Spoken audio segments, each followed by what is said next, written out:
Hello friends, back with me again, Joseph, your host, and welcome back to our channel. Today we're journeying back to the late 4th century to uncover the story of a humble yet powerful leader of the early elite church, Saint Pope Anastasius. His papacy was brief, lasting only about 2 years, but his impact resonates through the centuries. He was a man praised by giants of the faith like Saint Augustine and Saint Jerome, who famously described him as a man of great holiness, rich in his poverty. So, who was this quiet shepherd and what made his short reign so significant? Let's dive in and explore the life and legacy of the 39th Bishop of Rome, Saint Pope Anastasius. I was born in Rome around the year 330. His father's name was Maximus. I don't know many details about his early years, but we do know that at some point he married and had at least one son. It seems that he was widowed relatively early in life and chose not to remarry. Instead, he dedicated himself to the service of God, entering the clergy. This was a time of relative peace and growth for the Church in the Western Roman Empire. The faith was expanding. Latin was becoming the common language for church councils and writings, uniting believers across different regions. Anastasius would have witnessed the great changes happening in the empire. In 395, just a few years before he became pope, the powerful Emperor Theodosius died. He left his young 11-year-old son Honorius to rule the West. The real power behind the throne was a regent named Stilicho. It was a politically unstable time. Rumors of secession from the North African province, which was Rome's main source of grain, caused panic and turmoil in the city. Thankfully, the rebellion was quickly handled, and a sense of calm returned. It was into this environment that Anastasius was chosen to lead the church. On November 27, 399, Anastasius was elected to succeed Pope Siricius. He was already an older man, likely in his late 60s, when he took on the immense responsibility of the papacy. He was known for his piety and his lack of interest in material wealth or power. He truly embodied the spirit of a servant leader, guiding the flock with a gentle hand and a firm commitment to the truth of the gospel. His friends were some of the most brilliant minds of the era, including Saint Augustine of Hippo, the great theologian, Saint Paulinus of Nola, a poet and bishop, and Saint Jerome, the scholar responsible for translating the Bible into Latin. One of the first and most significant challenges Pope Anastasius faced involved the writings of a 3rd century theologian named Origen. Origen was a brilliant but controversial figure from Alexandria. For a long time, his works, originally written in Greek, were not widely known in the Latin-speaking West. That changed when a man named Rufinus of Aquileia translated one of Origen's major works on first principles into Latin. This brought Origen's ideas to a whole new audience. Not everyone was comfortable with what they read. The elderly Saint Jerome, who was living as a monk in Bethlehem, was particularly alarmed. He felt that some of Origen's teachings were unorthodox and dangerous to the faith.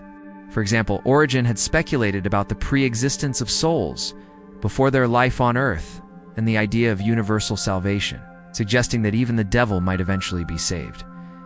These were not established church doctrines. Jerome launched a strong attack against Rufinus's translation and the ideas it contained. The controversy landed right on the desk of the new pope. Patriarch Theophilus of Alexandria wrote to Pope Anastasius, expressing his own serious doubts about Origen's orthodoxy. Pope Anastasius, being a prudent leader, didn't rush to judgment. He admitted he wasn't deeply familiar with Origen's work himself. So what did he do? Called a council in the year 400 to carefully study the issue.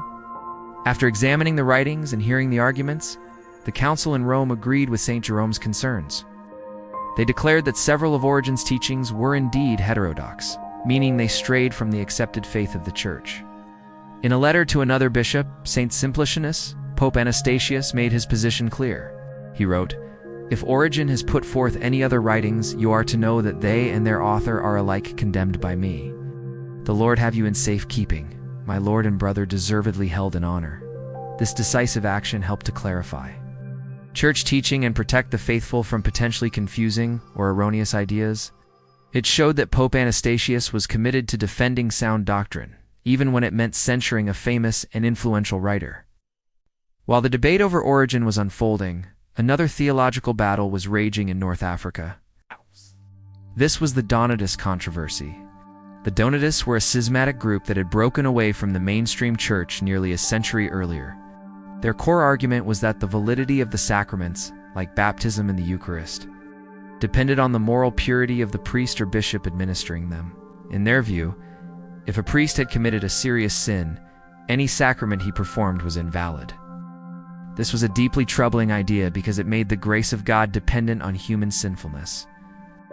It created constant anxiety and division among Christians.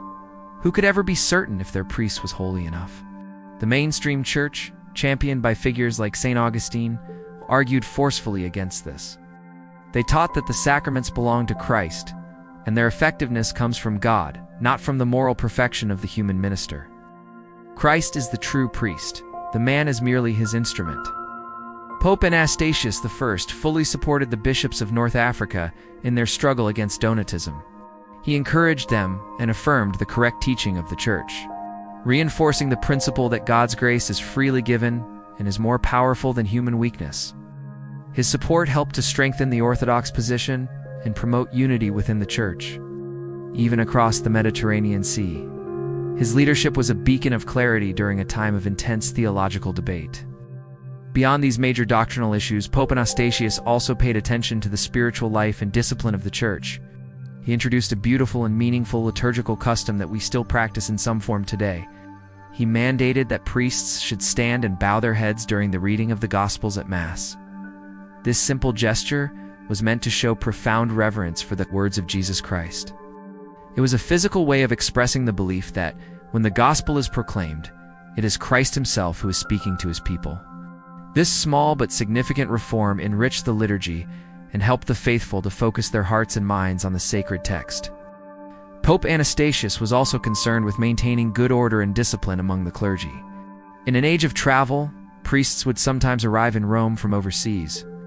To ensure that only reputable clergymen were accepted into the local church, Anastasius established a new rule.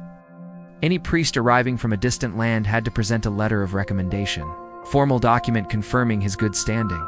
And this wasn't just a simple note. It had to be signed by at least 5 other bishops.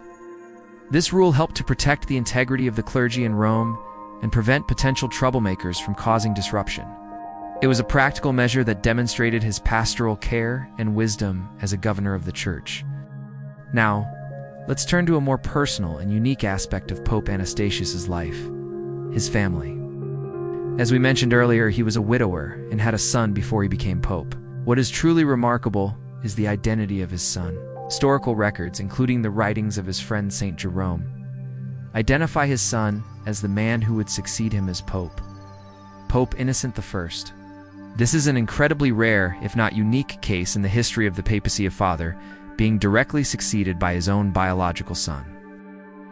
At that time, clerical celibacy was not yet a universal mandatory law in the Western Church as it is today, so it was possible for a widowed man to become a priest and even a pope. The succession of Innocent I highlights the deep faith that must have run in their family. Pope Anastasius I died on December 19, 401, after a pontificate of just over 2 years. He was buried in the catacomb of Pantheon on the Via Portuensis in Rome. Poignantly, his son, Pope Innocent I, was later buried in the same catacomb, reuniting them in death as they had been in life and faith. Looking back, the legacy of Saint Pope Anastasius I is one of quiet strength, doctrinal clarity, and profound humility. He wasn't a pope who sought grand building projects or worldly fame. Instead, his focus was on shepherding the flock and safeguarding the treasure of the faith.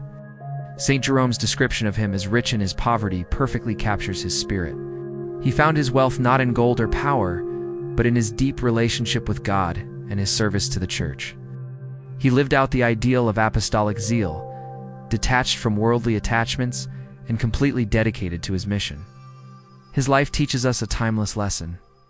True greatness in God's eyes is found not in prestige or accomplishment, but in holiness, humility, and a steadfast love for the truth.